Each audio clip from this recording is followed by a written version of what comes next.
Ladies, gentlemen, and tarnished of all ages, usually if it ain't broke, you're not supposed to fix it, but in some cases it's less of a fix than it is just a pure goddamn upgrade. This then is the new and improved version of a build that we first made way back in April of 2022. This was one of our finest creations that we've ever shared with you guys, something that has been proven time and time again to be one of the strongest builds of the base game. And to put it simply, this has actually gained new ways to be improved and get even sillier in the DLC, so let's take it up another notch to the next level and show you exactly how to get there.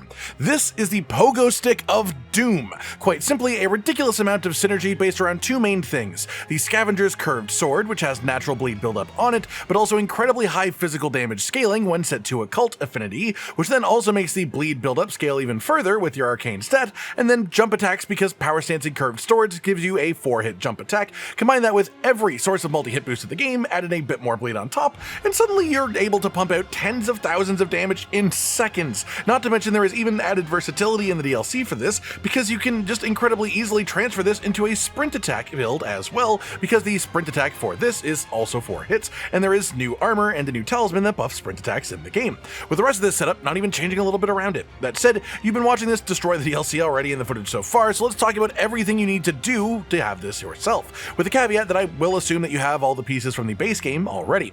First up is the Scavenger's Curved Sword. You can only get one of these per playthrough technically, but you can always ask a friend to drop one for you. People on our Discord, which is linked in the description, are also usually happy to help with this, or alternatively you can just do it on New Game Plus, or even use one bandit's curved sword for a bit less damage but also the same functional build.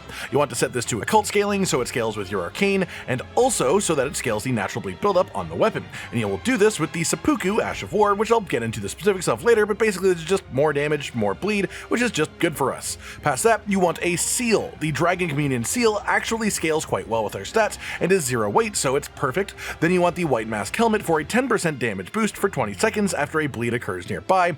Then we have the Gravebird Black Quill Armor. This gives you a 10% boost to damage done with jump attacks, specifically identical to the base game's Raptor's Black Feather Armor, but personally I just like the aesthetic of this one more, and it's new, so why not? This comes from a specific grave area, this one located a short walk northwest of the Temple Town Ruins Site of Grace. You want to head up to the hill directly northwest of this, right in front of you from the Grace, and as you pass by all the grave birds themselves along here, you'll just see this armor waiting on the ground to be picked up at the end of the path. For the other two armor pieces then, you want Rakshasa, Gauntlets, and Greaves. These are simply a 2% damage increase for each of them. You can of course wear fashion of your choice instead of these two pieces here if you want, or just heavier armor if you'd want more poise or defense, as these bonuses are honestly quite low, but the min-max options are these two pieces because that is just pure damage. As for how to get them, they are from the Eastern Nameless Mausoleum, down near the Recluse River downstream, Site of Grace. From here, just take the gravestone parkour path down around the sort of river and follow the cliff line around like so, and then you'll see the building appear in front of you. Then we have our talismans, the Lord of Blood's Exaltation, for 20% bonus damage for 20 seconds after proccing a bleed nearby. The Claw Talisman for a 15% boost to jump attack damage. Rotten Winged Sword Insignia for an increasing damage buff the more times that you hit an enemy before you stop, and Millicent's Prosthesis for a lesser version of the exact same effect that also gives you 5 bonus dexterity while equipped. You can't normally get both of these in one playthrough together. You can use the regular Ringed Sword Insignia with the Prosthesis instead though, or alternatively something like Dragoncrest Great Shield for just a bit of bonus damage negation. Past that we have our Wondrous Flask of Physic, and in here you of course want the Thorny Cracked tier for a further boost to damage with successive hits. This is what stacks so hard over multiple jump attacks as it does 4 hits per input, and it's just a really big part of why this scales so incredibly hard. The other tier should be Bloodsucking, a new one in the DLC, and this gives you a 20% boost to all damage done for 3 minutes after drinking your flask at the cost of some relatively minor health drain over time. For a build that takes a while to kill things, the health drain can actually be quite a bit of an annoyance, but when you are killing things as quickly as we are with this, you'll barely notice it at all. As far as where to get this one from then, it is from the Castle Watering Hole Site of Grace. Right in front of this is sort of a fallen furnace golem in front of some runes. If you throw a hefty furnace pot into its head from the balcony above, it will come to life. If you throw a couple more in its head basket afterwards, it'll come tumbling down and drop this for you.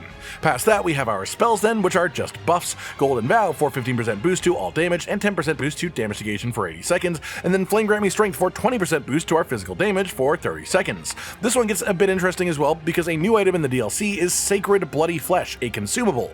This is in the same buff slot, a body buff, so you can't have both of them on at the same time. Sacred Bloody Flesh gives you some arcane stat, which is good for us, along with a 30-second 7% damage buff. Then if you get a bleed and during this timer, it will activate a separate stacking 14% damage buff and some more bonus arcane. When both of these are active simultaneously, the actual value of them together is greater than Flame Grant Me Strength, but to put it simply, Sacred Bloody Flesh is something you have to farm to have a decent supply of, and Flame Grant Me Strength just costs FP to use, so that's sort of the balance between them. Sacred Bloody Flesh is better for this specific build, but only if you're willing to farm them.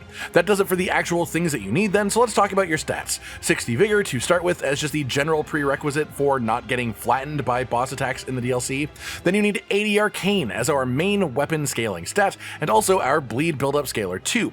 You need 14 Dexterity to actually use the weapon in the first place, though you should keep in mind that you get 5 of this from one of our talismans. You want at least 18 Endurance as well, just for stamina purposes more than anything, as otherwise it can be hard to chain dodge when needed, or do chain jump attacks, obviously.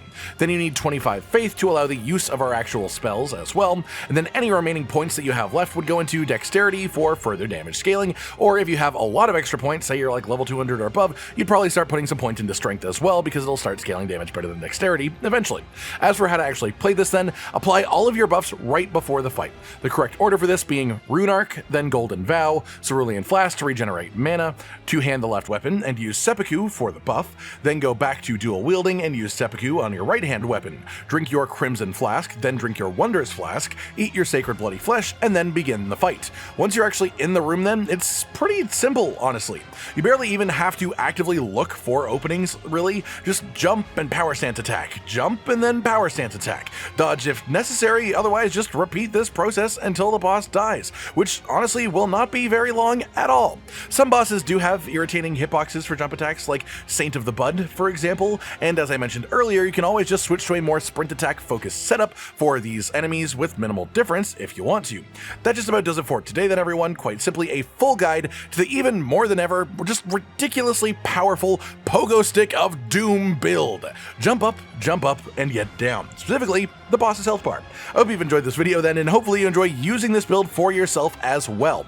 Like if you liked the video, subscribe to the notification bell for more, and most importantly, ladies and gentlemen, until next time, stay sweet.